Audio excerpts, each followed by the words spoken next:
àquele que me enviou. Eu não tenho que me preocupar com o que dizer ou o que fazer, porque aquele que me enviou me dirigirá. Eu estou contente em estar aonde quer que ele deseje, sabendo que ele vai comigo.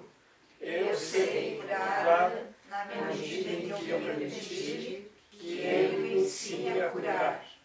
Milagres são tanto princípios como fins, e assim alteram a ordem temporal. São sempre afirmações de renascimento que parecem retroceder, mas realmente avançam. Eles desfazem o passado no presente e assim liberam o futuro. Capítulo 3. A percepção inocente. Primeiro, expiação sem sacrifício. Um outro ponto tem que estar perfeitamente claro antes que qualquer medo residual, ainda associado aos milagres, possa desaparecer. A crucificação não estabeleceu a expiação, mas a ressurreição sim. Muitos cristãos sinceros compreenderam isso de modo equivocado. Ninguém que esteja livre da crença na escassez poderia cometer esse equívoco.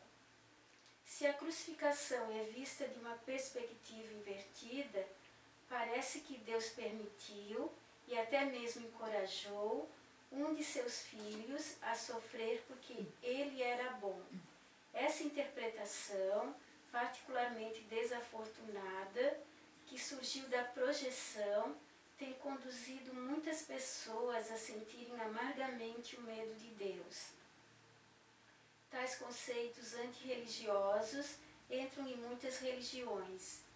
No entanto, o cristão real deveria fazer uma pausa e perguntar: como poderia ser assim?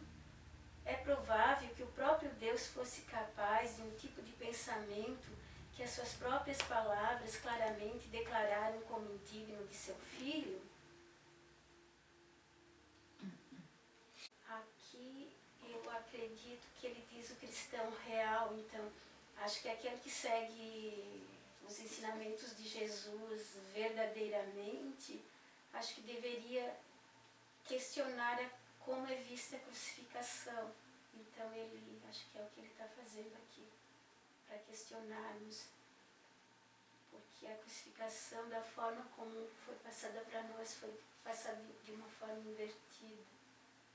Aí ele quer que revertemos essa percepção. Passo.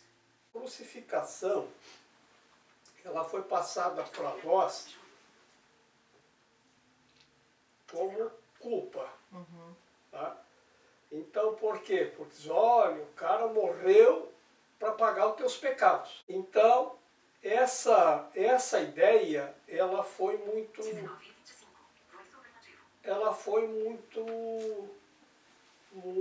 firmada durante muito tempo. E o que ele está dizendo aqui, que isso foi uma compreensão equivocada, porque, na verdade, o que aconteceu foi de fato isto, mas a compreensão que nós devemos ver é a ressurreição e não a crucificação. Eu vou relembrar aqui de novo a história do sacrifício, né? Porque naquele tempo as pessoas, Jesus falava para elas do retorno ao céu, do retorno ao amor, do retorno à alegria e à felicidade perfeita e à plena paz.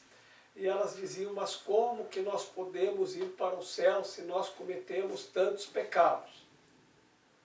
E aí Jesus dizia, o céu está a 1 palmo de vossas cabeças, que se você levantar as mãos assim e medir, 1 palmo acima está o céu, é onde nós colhemos as bênçãos, né? Então, você vê que os sacerdotes, eles levantam as mãos, colhem as bênçãos e estendem, né? Então, nas figuras egípcias antigas, vocês vão ver que muitas pessoas colocam as mãos para cima e na posição seguinte colocam ou na direção de outra pessoa ou em direção àquilo que eles estão querendo estender a bênção. Então as pessoas diziam, não, nós não vamos conseguir alcançar o céu. Diziam elas a Jesus. É impossível. Nós cometemos muitos pecados. E Jesus lhes dizia que o céu estava um palmo acima de suas cabeças. Que o que eles tinham que fazer era a expiação. Era se reconciliar com seus irmãos. E eles diziam, não. O céu está fechado para nós. Infelizmente, nós erramos muito, pecamos muito e não vamos conseguir. E aí, então, Jesus disse, o que vocês fazem quando cometem um pecado? Pecado, erro, equívoco, é tudo a mesma coisa com nomes diferentes. Né? A ideia de pecado tem um significado diferente de erro ou equívoco. Né? Mas, enfim, é quando um erro é um pecado, um equívoco é um pecado é um erro, um pecado é um equívoco. Consideremos assim por hora. Tá? É a mesma coisa. E então alguém disse, olha, eu quando cometo um equívoco, e as pessoas, eles tinham rebanhos de cordeiros, de ovelhas, e a maioria das pessoas eram pastores, né? Ou praticamente todas, tinha muitos pastores, muitos rebanhos. Né? Então, ele disse, eu quando cometo um erro, e eu acho que a maioria das pessoas também, nós pegamos o melhor cordeiro, o melhor dentre todo o rebanho, e a oferecemos em sacrifício, para a remissão do pecado. Então esse cordeiro, como é que vocês fazem? Bom, nós matamos o cordeiro e colocamos sobre o fogo para que ele queime totalmente. Que queime a lã, a pele, a carne, os ossos. Totalmente. Para que nada possa ser aproveitado. Então, isso é como nós fazemos para pagar pelo nosso pecado. Tá? Então, é oferecer o que tem de melhor em sacrifício. Então, sacrificava o carneiro e aquilo era um sacrifício, porque eu pegar o melhor carneiro do rebanho e zerar ele totalmente, né? Então era um sacrifício. E eles achavam que isso, então, oferecendo isso para Deus, ia resolver. Na verdade, isto não resolvia. Porque Deus não aceita esse sacrifício. Nem nunca aceitou e nem nunca teve nada a ver com isso. Nem com o sacrifício, nem com o teu pecado, teu erro, o teu equívoco. Então, aonde está o bloqueio? Está na minha mente. Então ele dizia, é mesmo? E vocês acreditam então que o único jeito de ir para o céu é fazer um sacrifício? É. Mas se vocês fazem o sacrifício do cordeiro, por que então vocês ainda acham que mesmo assim não podem ir para o céu? Ah, porque esse sacrifício ainda é muito pouco. E o que vocês acreditam? Que tipo de sacrifício, então, já que vocês acreditam no sacrifício, que pode liberá-los para voltar para o céu? Ah, tem que ser uma coisa muito grande. É como se Deus, talvez alguém disse, olha, se Deus oferecesse o seu próprio filho em sacrifício, aí nós acreditaríamos que então podemos entrar no céu. E que todos os nossos pecados seriam redimidos. Aí Jesus disse, é mesmo? Deus.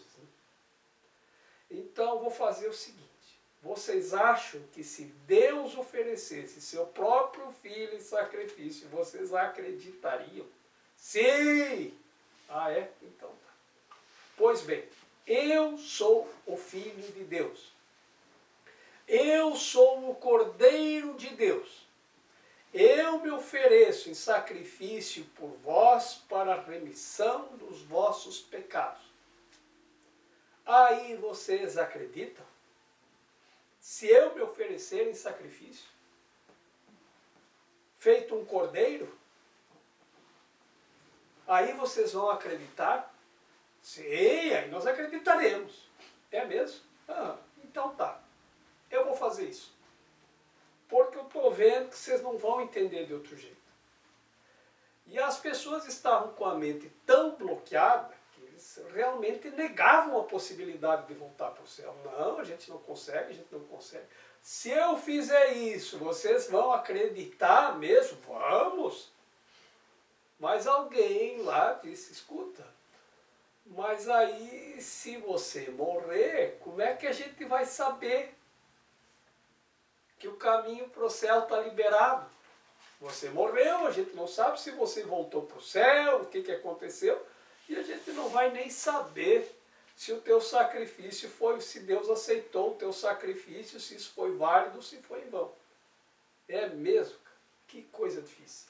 Tá bom, eu vou ressuscitar então, em corpo de luz. Aí vocês acreditarão?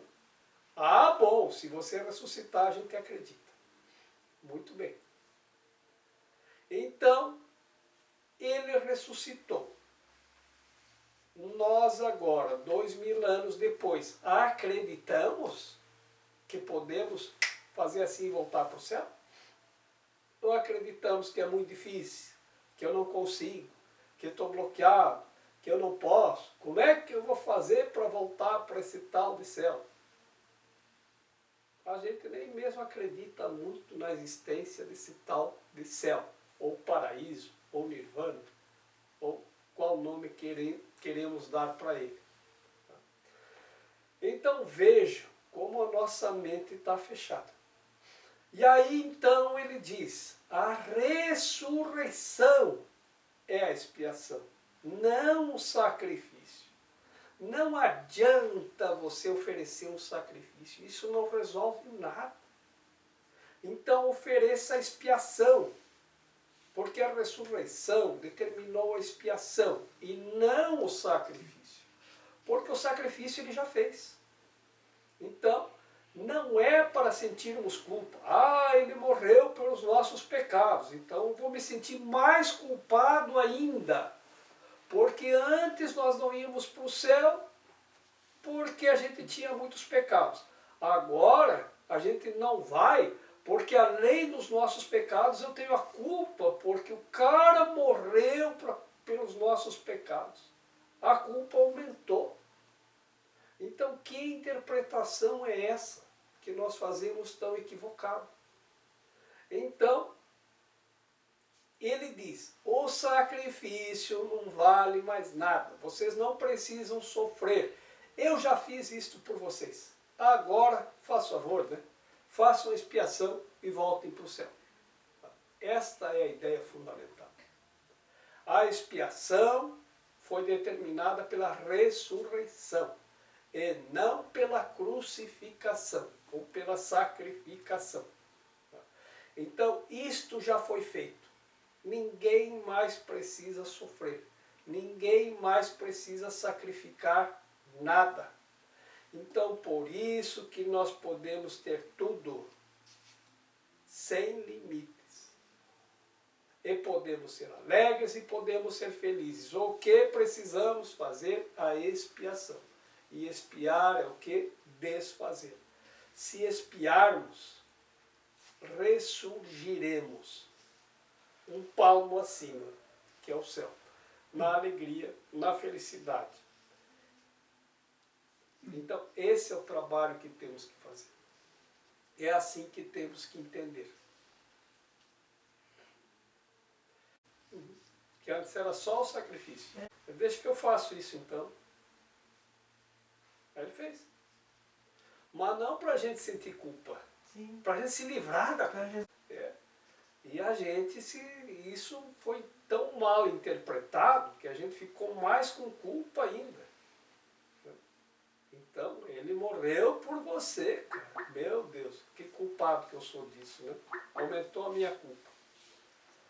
Veja, só para reforçar mais ainda, a gente lê assim, a expiação sem sacrifício. Quer dizer que a gente tem que expiar sem fazer sacrifício. Eu vou reforçar de outra maneira. A expiação, ponto, sem sacrifício. Tá? Que daí fica mais fortalecido na nossa mente que não tem sacrifício, tem expiação. Tá? É isso que temos que fazer. Expiação é desfazer os nossos erros, os nossos equívocos, tá? Reconciliar-nos com nossos irmãos, tá? E sacrifício, nada.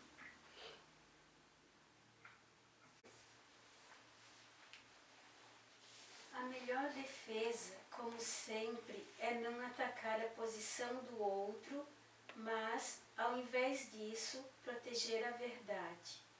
Não é sábio aceitar qualquer conceito se tens que inverter todo um quadro de referências de modo a justificá-lo. Esse procedimento é doloroso em aplicações de menor importância e genuinamente trágico em uma escala mais ampla. A perseguição frequentemente resulta em uma tentativa de justificar a terrível percepção equivocada de que o próprio Deus perseguiu seu próprio Filho em prol da salvação.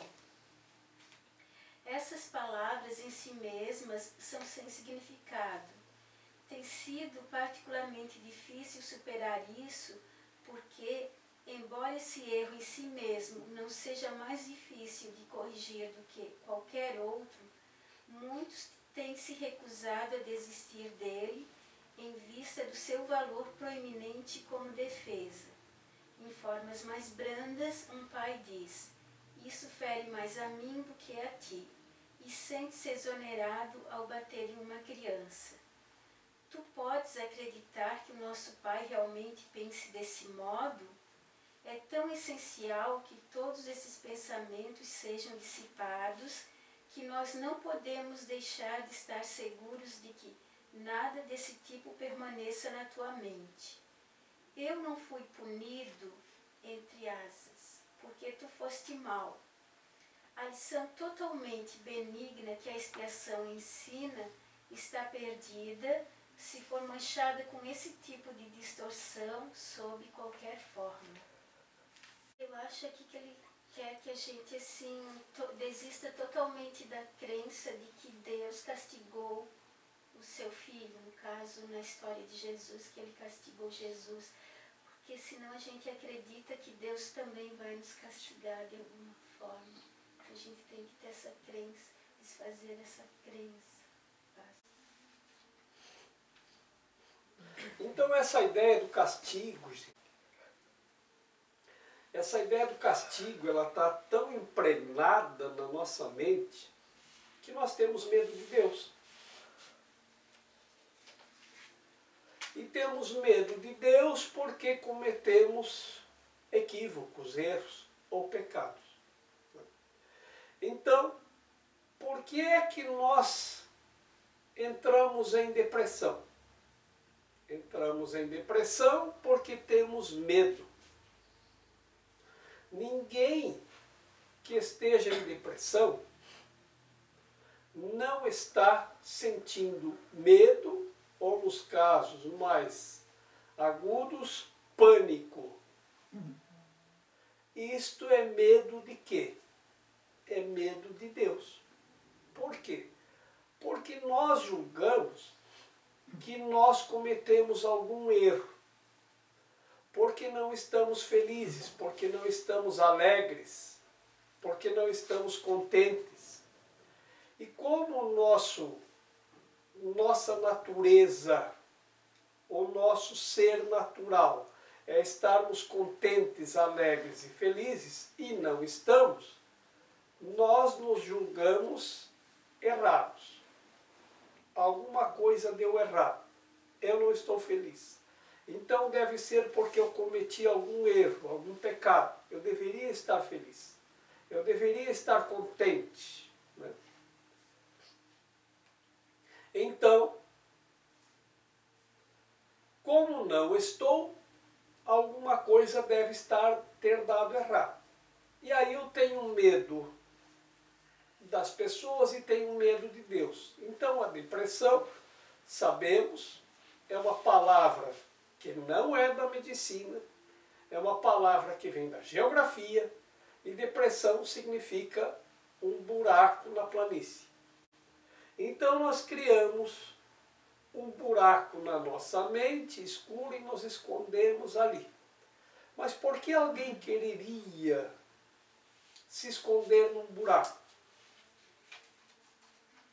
Por que é que nós não vamos para a luz, para o céu, e queremos nos enfiar num buraco no chão? Por que alguém iria querer fazer isso? A resposta é esta: porque temos medo do castigo de Deus. Porque isto tem sido ensinado equivocadamente, porque foi compreendido equivocadamente, que Deus iria nos castigar pelos nossos erros, pelos nossos pecados, que Deus viria com seus anjos e seus santos, iria julgar, condenar e castigar os vivos e os mortos. Então vocês vejam que coisa mais assustadora. Isso tudo está errado, porque em Deus só encontrarás misericórdia. Deus não tem nada contra você. Nada, nada, nada, nada. Então, vejam, nós já ouvimos dizer o coração misericordioso de Jesus, o coração misericordioso de Maria. Em Deus só encontrarás misericórdia. E o que é misericórdia? O Papa Francisco decretou que este é o ano da misericórdia. Mas nós sabemos o que é misericórdia? Então, misericórdia é uma palavra formada por duas palavras. A palavra misere e a palavra córdia. Misere significa miséria e córdia, coração. Então, Deus é miserável de coração. Esse é o atributo de Deus. Deus é um cara miserável de coração. É isso que ele é. O que é uma pessoa pobre? Uma pessoa pobre é uma pessoa que tem muito pouca coisa, quase nada.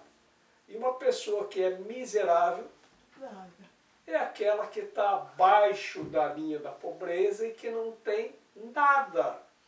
Nada, nada, nada, nada.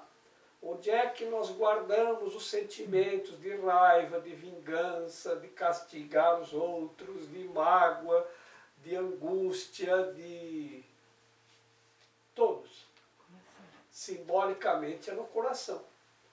Então, quando se ouve, em Deus só encontrarás misericórdia, significa que Deus não guarda nada contra você. Nada, nada, nada, nada. Em Deus não vais encontrar nada contra você. Nada. Só misericórdia. E misericórdia é nada. Isso é sentir misericórdia. É não sentir nada. Então Deus só tem misericórdia para conosco. E neste sentido é que nós devemos também aprender a misericórdia. Por isso que quando observamos alguma coisa que pode nos levar a um sentimento de raiva, a gente olha para cima e diz: ó, meu Deus, me dê misericórdia. O que é misericórdia? Não sentir raiva, para não guardar raiva no seu coração. Esse é o sentimento de misericórdia. É não guardar nada. Então, de onde vem esta ideia de que Deus pode castigar o seu filho?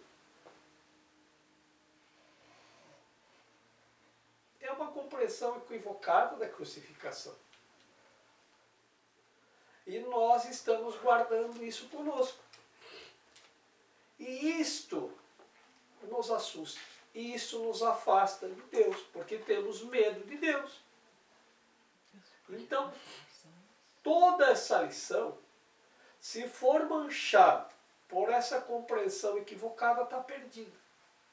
Então, o sacrifício do Cordeiro de Deus que tira os pecados do mundo não serviu para nada. Porque tirar os pecados do mundo significa tirar das nossas mentes a ideia de que os pecados nos impedem de ir para o céu. E ao invés do sacrifício, temos que oferecer a expiação. Isto retoma o caminho para o céu. Isto nos faz ressurgir ou ressuscitar, ou surgir novamente, ou na mente nova, que é a mente que não está manchada pelo medo, pela separação, pelo conflito, pela discórdia.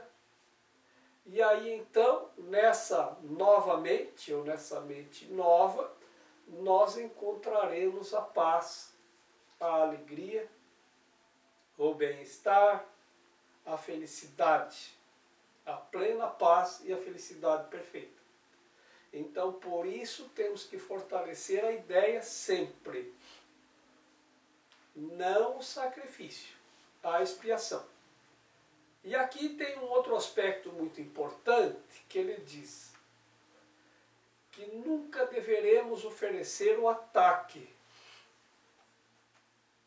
Então, ao invés do ataque, devemos oferecer o que? A verdade. Então, isso é muito importante. Isso serve para qualquer situação. Porque nós aprendemos também equivocadamente que o ataque é a melhor defesa. E todo mundo pratica isso. Todo mundo pratica isso. Atacar, atacar, atacar.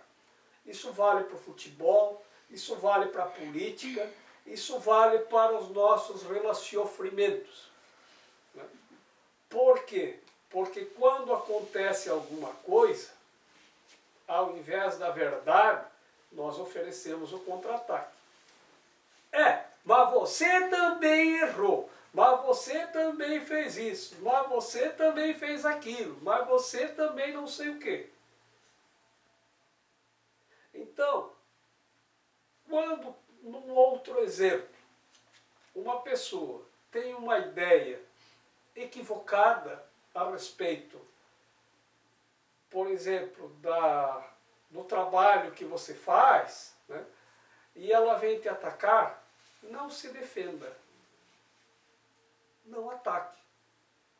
A melhor defesa não é o ataque. Apenas fique na verdade. A melhor defesa é a verdade. E não a use para se defender. Mas apenas fique na verdade. Não como defesa, mas como pontuação. Está bem? Então, você acredita nisto e eu acho que a verdade é esta e acredito na minha verdade. Que não é minha, porque a verdade não tem dono. E não podem ter duas verdades. Verdade é uma só. O que existe são opiniões sobre o que eu acho que é verdade e sobre o que você acha que é verdade. Mas fortaleça sempre a verdade. Sempre a verdade. E mais nada. Então você não precisa se defender atacando. Não precisa nem se defender. Apenas fortaleça a verdade na tua mente e isto vai ensinar a outra pessoa a respeito do que é a verdade. Porque o contra-ataque como defesa é a pior ideia que podemos ter. Isto gera a perseguição, gera um conflito maior ainda. Então, diga apenas a verdade. E apenas isso. e não fique se defendendo de nada. Isso é um aprendizado fantástico que nós podemos usar o tempo todo, porque o tempo todo estamos em conflito com tudo. E o tempo todo estão acontecendo coisas para nos tirar da paz e da alegria. Eu estou aqui só para ser verdadeiramente útil. Eu estou aqui para representar aquele que me enviou. Eu não tenho que me preocupar com o que dizer ou o que fazer, porque aquele que me enviou me dirigirá. Eu estou contente em estar aonde quer que Ele deseje, sabendo que Ele vai comigo. Eu serei curada na medida em que eu permitir que Ele me ensine a curar.